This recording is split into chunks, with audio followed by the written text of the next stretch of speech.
everyone, today I'm going to talk to you about the process of decolonization in South Africa. To start this interview, I'm going to add a little bit of background. So in 1652, the Dutch East India Company created the Cape Colony, which was mainly made up of slaves. In 1814, the UK took control of the colony and abolished slavery in 1833. At that time, the abolition of slavery was an unbearable decision for the Dutch colonists, whose economy was mainly based on slavery. The Boers, so the Dutch farmers, decided to move eastwards. This migration, also known as the Great Trek, was punctuated by many conflicts with the Zulu and the Soto ethnic groups, but also the British Empire. The Boers settled and created two republics, the Orange Free State and the Transvaal. Between 1880 and 1902, wars broke out between the British and the Dutch Boers. The British wanted to take back the Dutch land in which they had found gold. Eventually, in 1910, the British colonies and the Dutch republics united under the Union of South Africa. This party was made up of descendants of white European settlers, also known as Afrikaners. In 1961, still under apartheid, the country became officially independent and decolonized, but colonial domination and discrimination persisted. For the sake of clarity in this interview, we are going to extend the colonization to the end of apartheid. This system of discrimination, so the apartheid, is in fact an integral part of colonization and colonial ideology. In 1970, the areas of the country reserved for blacks, so as we call it the township, were transformed into 10 ethnic zones known as Bantustans. At the same point, township inhabitants lost all their civil rights, so it was a very bad time for them. In 1976, riots broke out in the township of Soweto. Hundreds of people demonstrated against apartheid, supported by Nelson Mandela's ANC party. In the 80s, these uprisings became increasingly widespread. In South Africa, black people began to have more and more rights. Nelson Mandela was released from prison by President de Klerk in 1990. In 1991, apartheid came to an end, and in 1994, Nelson Mandela was elected president in the first non-racial election of the country's history. And today I'm delighted to introduce a guest who witnessed colonization and decolonization in South Africa. She will talk to us about her experience, her personal experience, and her thoughts on the subject. Hello, Kay. Hi. Would you please introduce yourself in a few words? Okay, great. I will tell you my full name. So my name is Kagiso Sibulela, but I'm greatly known as Kay, just to make my life a little bit easier. As Marie explained, I am born and bred in South Africa. But I have been living in Luxembourg for the last 4 years. Okay, thank you very much for all this information. So I'm going to start this interview by asking you a few questions about the colonization and decolonization in South Africa. Okay. So can you tell us about your early life in South Africa before the country's decolonization? Okay, so since I was born in the 1980s, early 80s, I was born in a time where the country was very unsettled.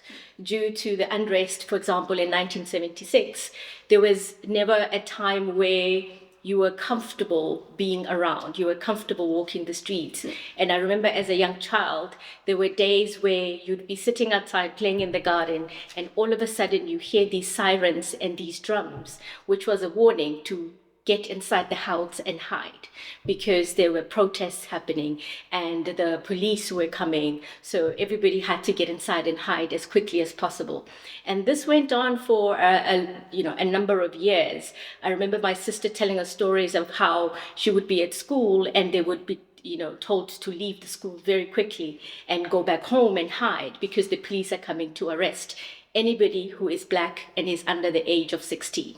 At that time, you were feeling like you were a bit of a stranger in your own country. It was a bit of this sensation. Yeah, it gave you that feeling that you are an unwanted visitor, you know, somebody who is not really meant to be where they are. Yeah, which is very contradictory because you're in your own country. You're in your own country, yeah, right? So, yeah. You're as African as they come, exactly.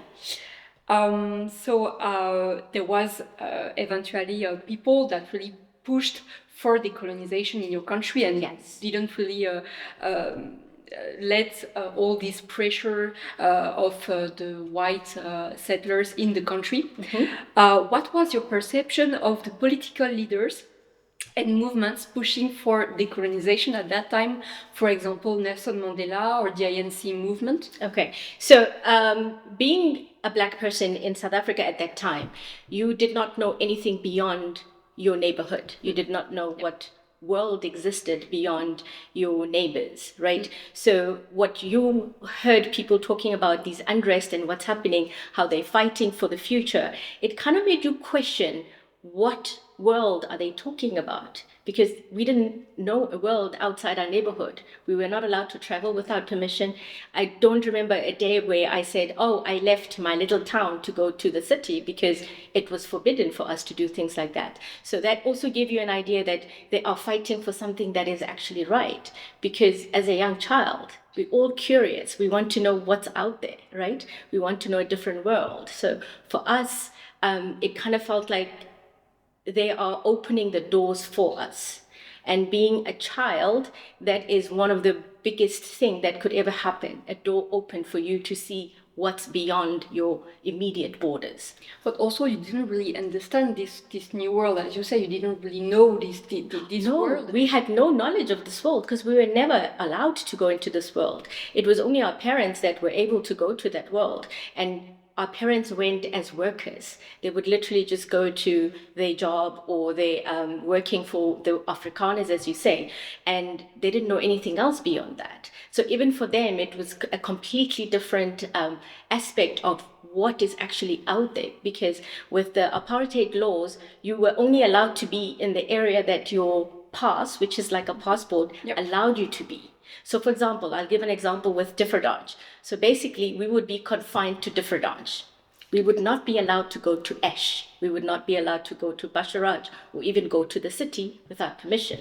So you feel maybe that the leaders that were pushing for decolonization didn't really talk to people that were just in this area, like they were more talking to political leaders, white political leaders, and they didn't really talk to the people. They were not allowed to talk. Yeah. Okay. So anybody who talked would end up in prison. Okay. So this all happened through like secret messaging.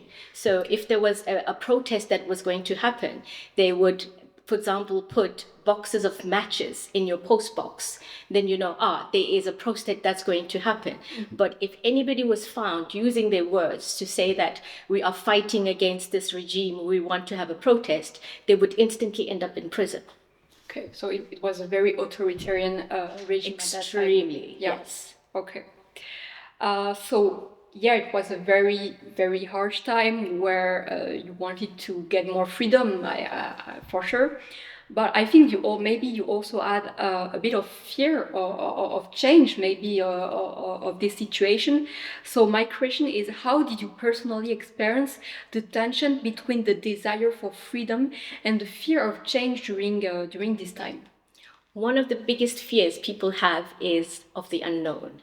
Yep. So for us, we didn't know what was out there. So you constantly had the fear of, are we doing the right thing? Are we not better off sitting with what we know? But that whole ambition that you have inside but I want to know more. I want to have the freedom to move. And one of the biggest thing is you saw the fear in our parents, because now they've lived in this regime for a longer time. They had the greatest fear of actually having the end of the regime, because they didn't know how it was going to change their lives. They knew that it would change the lives of the children, but for them, They didn't know if anything is ever going to change. To them, what they knew is being confined, being under very strict rules and regulations, and anything beyond that, they could not imagine. So they always had that great sense of fear of, is it really a right thing to do to fight for freedom? And the children didn't really have this sense of fear because they were curious and they were because thinking, we're curious. You're just thinking, okay, this is happening for a good reason, right? And this is why most of the protests, if you look at the pictures, you would see children in the front. It was the children who really pushed for this change, because we are the most fearless out of all age groups. Yep. And we always have that ambition to become better. So we pushed for the end of the regime with less fear compared to our parents. And maybe you also feel that you didn't want that your generation would be impacted about that, or did you really we wanted more options for our generations. We wanted exactly. more options for our children and our children's children. And for example, like I said, being only allowed to be in one place and having an education that did not serve you was one of the things that we realized it's not helping us. Mm-hmm. At the end of the day, you go to school, you finish, and you can only become a cleaner or a gardener or work in somebody else's house. We wanted more than that. You didn't really see sense in your life if you were just doing it becomes a worthless life where you're like, there must be more to life than just being a cleaner. There must be more to life than just living in one place. This feeling of this hope for change and this feeling that you didn't want to be imprisoned in your situation was a boost for you to fight for. We were tired of being prisoners in our own homes. We just wanted more out of just living within this prison of your home. And to talk about the prison and the feeling of imprisonment, mm-hmm. I want to talk about the woman's role. That maybe you know that women maybe can feel a bit imprisoned in their role of woman, of mother or so. So how did you feel women's role changed during this time, and did you feel more empowered as a woman mm-hmm. After decolonization? Do you feel less imprisoned on the situation? Women's rights are always a complicated subject, right? So during colonization, we were not seen as anybody. We had no rights.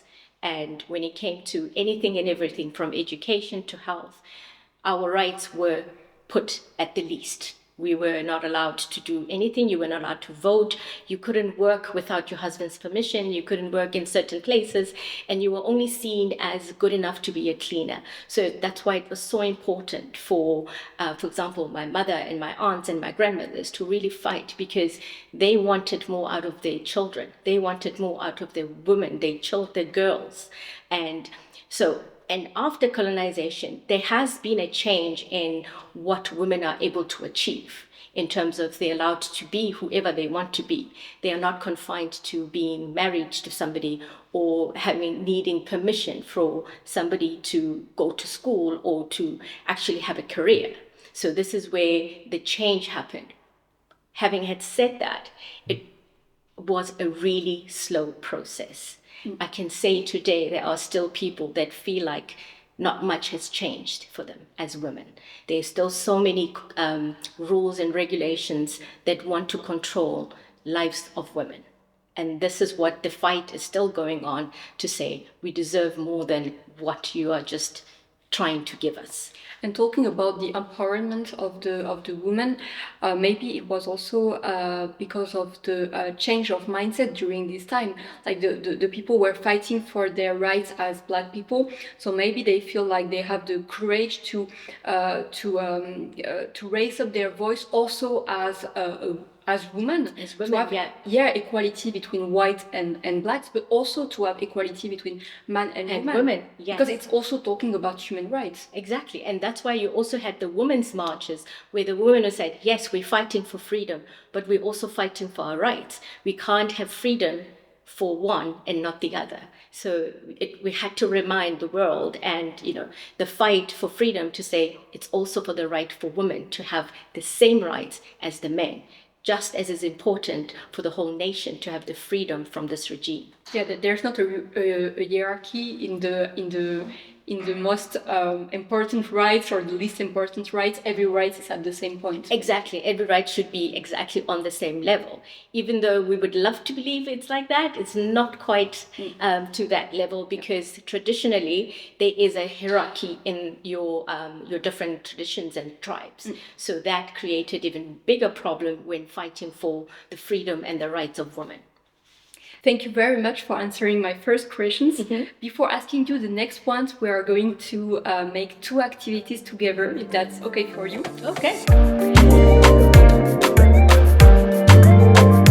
For the first activity, I'm going to present you different pictures, each representing a person or a specific moment that was important in the history of South Africa, so in the colonization and in the decolonization of South Africa. For each one, you can tell me what you think about these people or what you would have liked to say to them. So the first picture that I'm going to show you is the pictures of Nelson Mandela. Yes. So what you would have liked to say to this person, to this famous personality, or what is your thought about him? As we all know, Nelson Mandela is the most famous person probably in the world currently. Because of him, I'm able to be where I am today.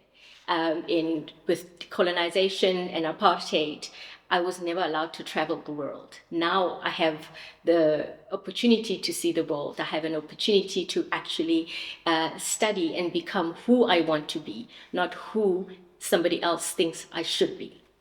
Okay, so it was very important, like as we already say, in the process of decolonization, it give rights and voice to Black people that couldn't speak, basically. Exactly. Okay, thank you very much. So I'm going to show you President de Klerk, who has already released Nelson Mandela from prison in 1990. What is your thought about this man? His ability to actually take a step back and listen.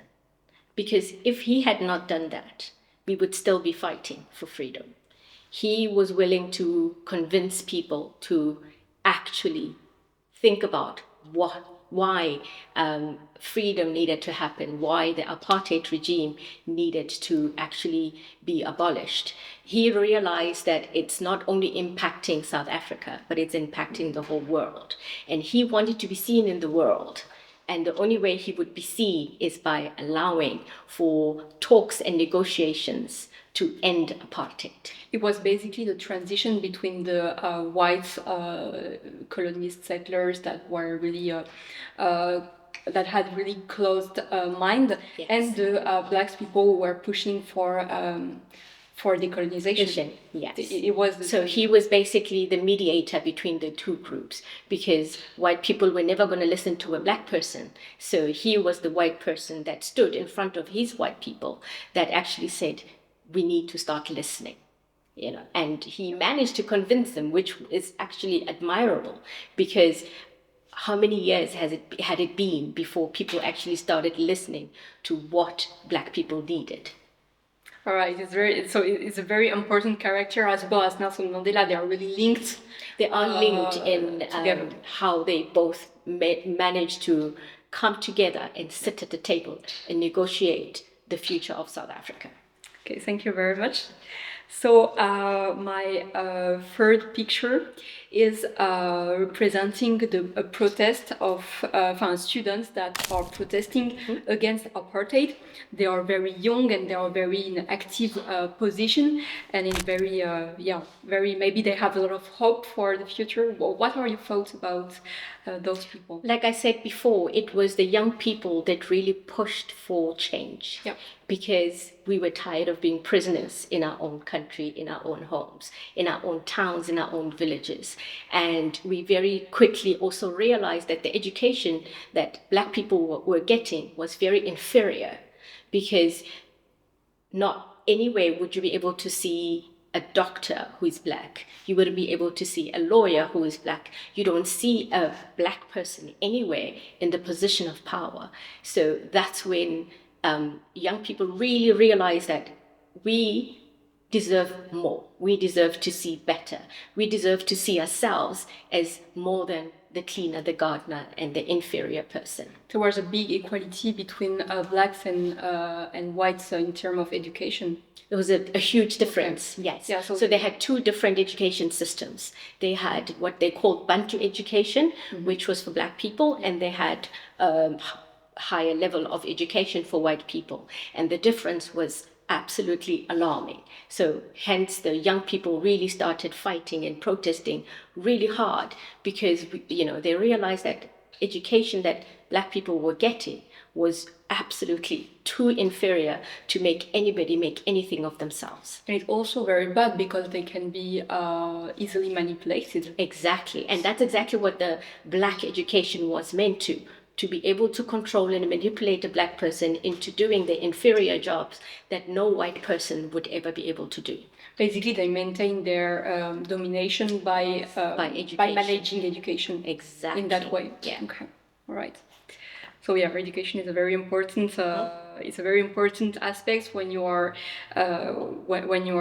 touching about decolonization and independence. It's very important. Yeah. Okay.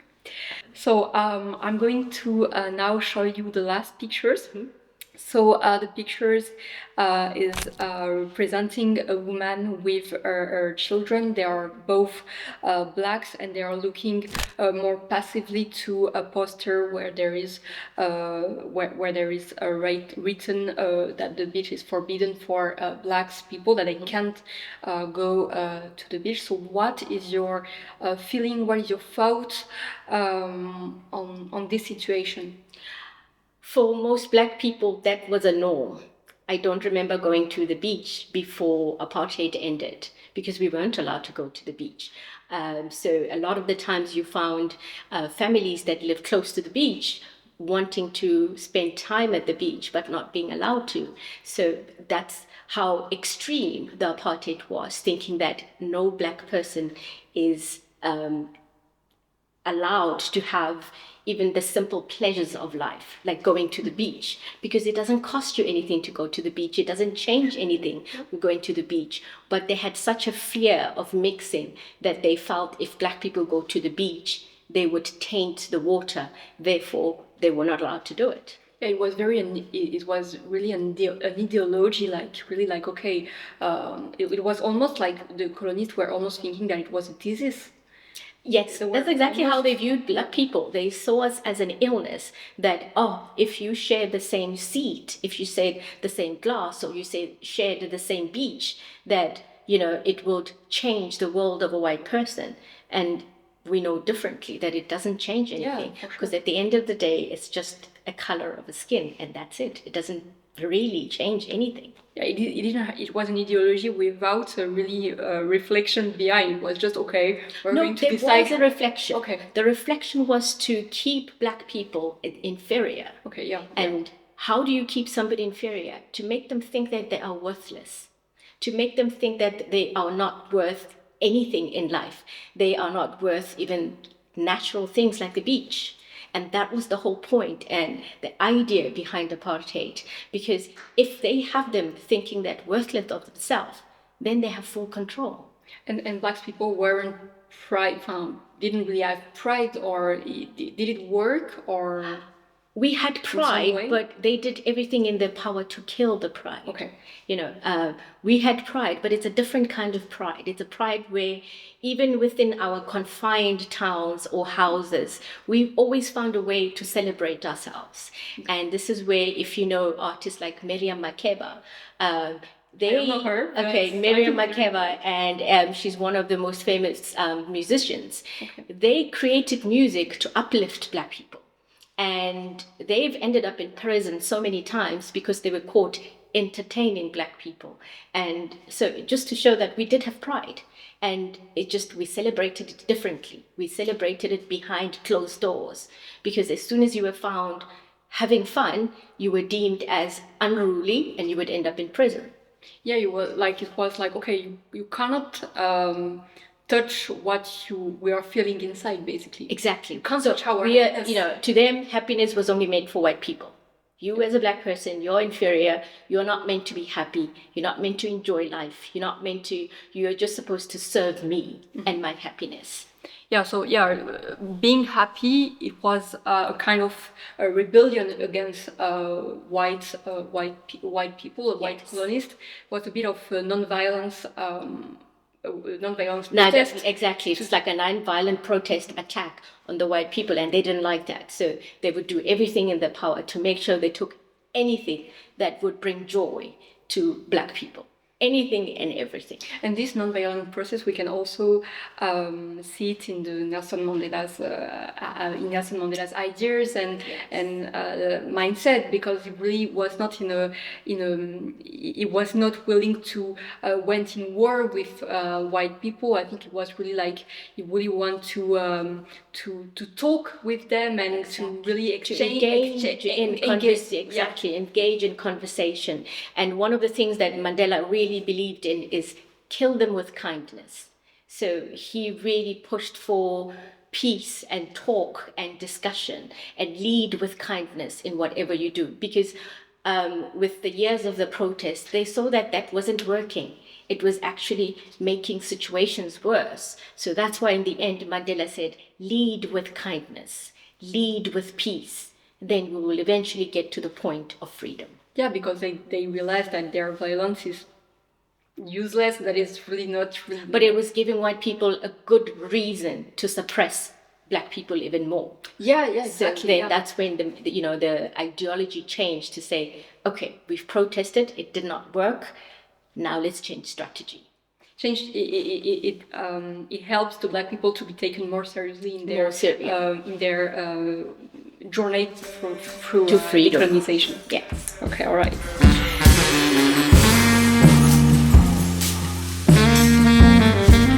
For the second activity, I'm going to show you 3 objects that symbolize South Africa in a way or another. Mm-hmm. And you can tell me which of these objects represents South Africa for you the most. Okay.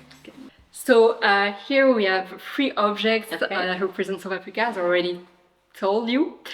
So we have a necklace, a Zulu necklace that represents the cultural aspect of South Africa. We have a springbok that represents more the environmental aspect of South Africa. And we have the flag of South Africa that represents more the political aspect of South Africa. Mm-hmm. So what objects represent for you the most South Africa?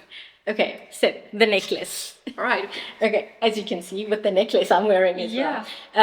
The necklace is one of those items that has stayed true to Black South Africans throughout their life. And it has evolved with time. So from the time of colonization through decolonization to apartheid, this has always been a symbol of who we are, our pride and our identity. And all the colors represent everyone who is South African, black or white. And therefore, the flag is secondary to the necklace, not quite the other way around, because all these colors are still represented in the flag. Yeah, because the flag started very recently, but the necklace was something that really was settled and stayed there. And also maybe that the cultural aspect of the South African people was a way for them to continue the fight, to say, okay, we have an identity, we see this identity, and we want to keep it. We want to keep this identity. And the fact that we didn't lose the identity, because the whole colonization and apartheid was to try and get rid of identity, but it still survived, and it's still going strong today. That's why, for me, the necklace is such an important piece of who we are, our culture, our history, and our future. In education, I have one question to link it with the question with the education. The colonists, the white colonists, managed to manipulate the education. In what way they manipulate the education, and did they manipulate the education in terms of cultural aspects? For example, we are going to change your history. You are going to change we are going to change the history of your culture. Did they change something like that? With regards to the education, they kept it very minimal. And for example, history, I never learned any history about Black people. If you ask me about the history of South Africa, I will tell you about Jan van Riebeeck. Then 1652, when he landed in South Africa, none of the books in South Africa had any Black person in the history. And therefore, that's the way of trying to erase a population. We're not giving them a history.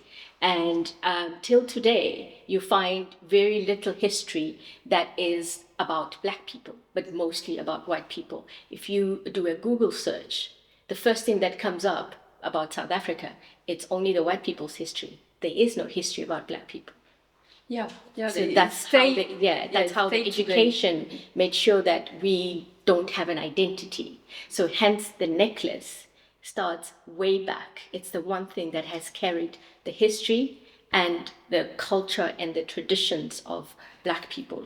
And maybe that your parents were also talking to you about the culture of South Africa. Yes. So maybe it was also a way you told me that you have happiness. This happiness that really was a mean to go against the white domination. The cultural tradition that your parents were maybe teaching you were also something that were a mean to go against the white domination. Absolutely, because if our parents didn't teach us the culture, the traditions, then we would be raised as Black people. We would have nothing. But our parents saw it as, if the education is not going to give it to you, we will give it to you. So we will carry on teaching the traditions and the culture of Black people. And it's a conversation that carries on from generation to generation. And this is why things like the necklace were so important, because they taught you what it represents. They taught you how it's taken ladies in the village to sit together and actually make the necklaces, which was something that colonizations or apartheid was against, because that means you are doing something to empower yourself. So they did everything in their power to make sure things like these necklaces never really went out or were made, because that means Black people actually existed and they wanted to erase our existence. And also maybe they tried to divide Black people, so maybe the cultural aspect was also a mean to unite the South African people, the Black people who were trying to be separate, and and here they try to the culture really managed to to keep us all together, exactly, and to see us as the future of Black people, and seeing us as we are people and we matter. And also, I think that culture can be like in the period of fear, of change, of discrimination, of violence. Culture is maybe it can be a little bit of a kind of something that don't change, and it can be like a bit of a safe place. Constant, exactly. It's a safe place. It's a safe place, and that's what we use. Culture and traditions, we use them as our safe place. When the change was happening, we knew that we can always go back to our traditions. We can always go back if things don't work out. It's a sense of hope, right? It gave you hope to say that something will stay constant, and this is what stayed constant. Thank you very much. So now that we finish these two activities, thank you very much.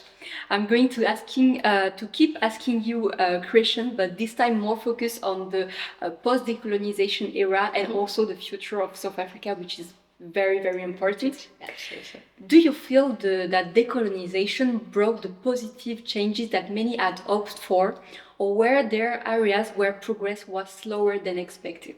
Okay, so it absolutely brought changes that everybody had hoped for, because South Africa, it is what it is today because that was taken away. With regards to areas that were slow, absolutely. South Africa it's a new independent country, so they had to learn everything from the beginning. You had to learn to work together from the beginning. Black people and white people were never used to actually working together, so it was learning a new culture of diversity, working together towards a common goal, a better South Africa.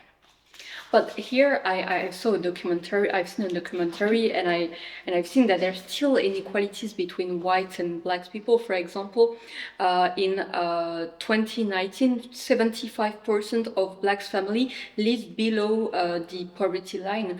So this is quite alarming, and this is quite late in the story. Not necessarily. Okay. You need to remember that those black people started from nothing. Okay. Right. It takes years and years before people can actually start acquiring an education, never mind a wealth. Generational wealth was only available for white people. Black people were starting from actually being educated. And this is, I think, an era whereby we are slowly acquiring education in order to make something of ourselves. So interviews like that are not looking at the fact that South Africa is 80% black people. It's actually not that many white people. So, but the wealth of South Africa is with white people. So to change that disparity is something that's going to take time. You cannot expect 40 years of inferior education to change things within the first 20 years of independence. It's absolutely impossible. So with the years coming, things will change. But it will take time, just like a baby. A baby is not born walking. They go through steps before they get to the part where they're working. South Africa is going through the same stages of getting to the part where it's walking. So you feel that it's not a failure, it's just a step? It's step in the right direction, yeah. Yes. It's steps in the right direction. Yeah. The expectation from the world that South Africa needs to be at this level. They're not looking at South Africa for what it is. It's a country that is slowly learning to work together. And it really is generations of our parents never really lived in an area whereby they can work and be friends with white people. In my family, I was probably one of the first generations where I went to white schools, I had white friends, and I could work with white people without actually thinking anything of it. Whereas my parents looked at it as, the first time I said, I have a white friend, my dad nearly fainted. Because for him, it was like, what do you mean you have a white friend? But that is the environment that is happening now. So, and my dad is, this is generations. It is not that long ago.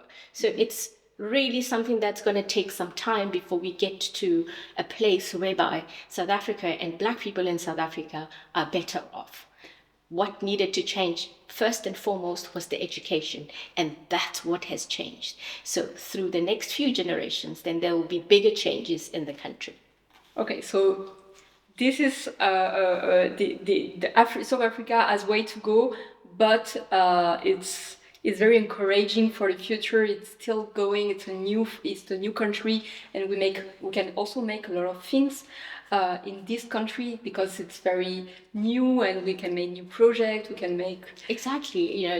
There's so much interest in developing the country. There's so much talent. There's so much culture to it. So we are really still working with what we have to make South Africa a better place.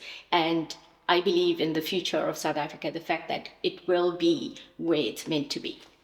Okay, thank you very much. So looking back, what do you wish more people would know about the process of decolonization in South Africa? That it takes a long time. Okay.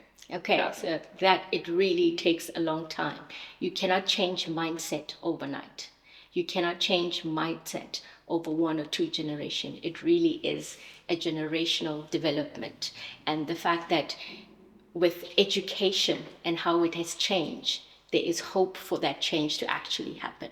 Yeah, because I've seen, this number was from a documentary of Arte, and everybody was quite alarmed, like, okay, 75% poverty line of black people are behind the poverty line, that's a lot. And they didn't really talk about the fact that, wow, it's like the country became in apartheid end in 1991. It takes time. Takes time. They didn't really talk about that. So exactly. You want that people, okay, that maybe that number are not as people accepted, but we need the to know number that on paper does not look good, but the reality is different. And this is what people need to look at, the reality of the country.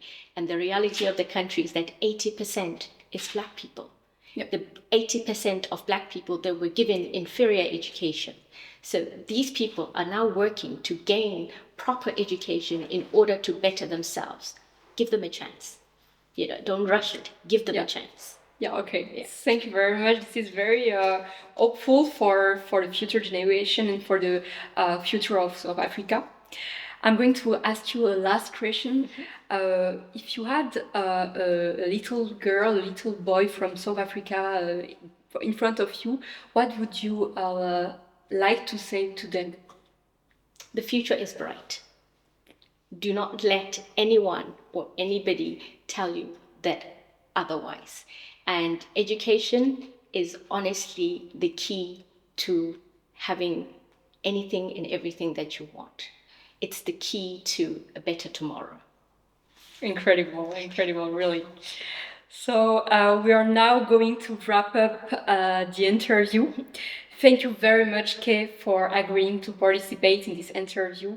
Absolutely, my pleasure. I'm very grateful to have you here today, to Differdange, for this wonderful project.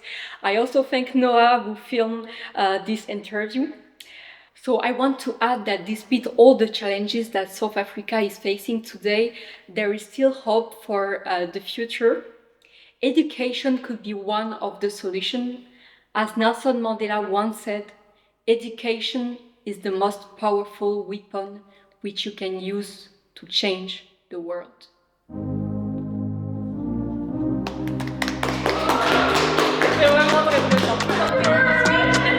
Hopefully that was perfect, the answers that you were expecting.